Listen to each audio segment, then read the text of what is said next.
911 calls began for the Winston-Salem Fire Department around 7:00 p.m. on January 31st. What started as just a generic response call turned into a 4 to 5 day mission to calm down flames that had the possibility of ending in an explosive nightmare. This fire took place at the Fertilizer Plant. I spoke with crew members from the Winston-Salem Fire Department and a student at Wake Forest University to hear about their firsthand accounts of the situation.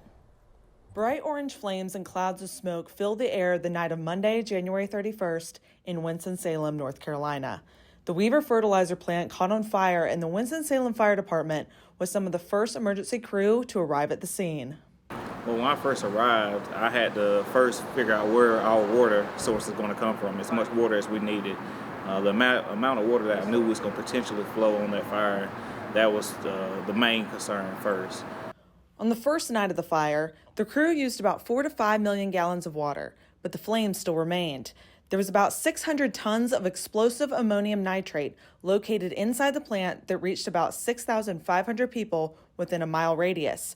A number of those people were at Wake Forest University, which decided to cancel classes the following week and urged students to evacuate.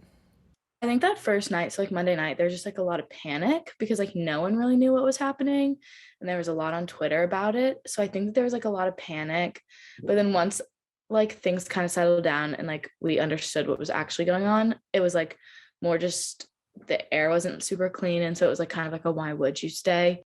Based on fire knowledge, the Winston-Salem Fire Department has feared that if the plant were to ever catch fire, scary things would happen. Fortunately, the plant never exploded. I have a bunch of friends throughout the country that are real big into hazmat stuff, and they were calling me on Tuesday night saying how lucky we were, and they would give me the chemical breakdown of it and say it should have exploded at this temperature and about 20 minutes after y'all arrived, and somehow it didn't. I think Chief Grubb said it the best in one of his interviews is, we don't rely on luck with our job, but we had luck on our side on that call. The fire burned for about 4 to 5 days, and chemical exposures lasted about 8 days. The investigation on how the fire started is still ongoing. Fire Chief Trey Mayo denies the rumors that the fire started on the loading dock of the plant. He does not know what the correlation is between where they believe the fire began and the location of the loading dock.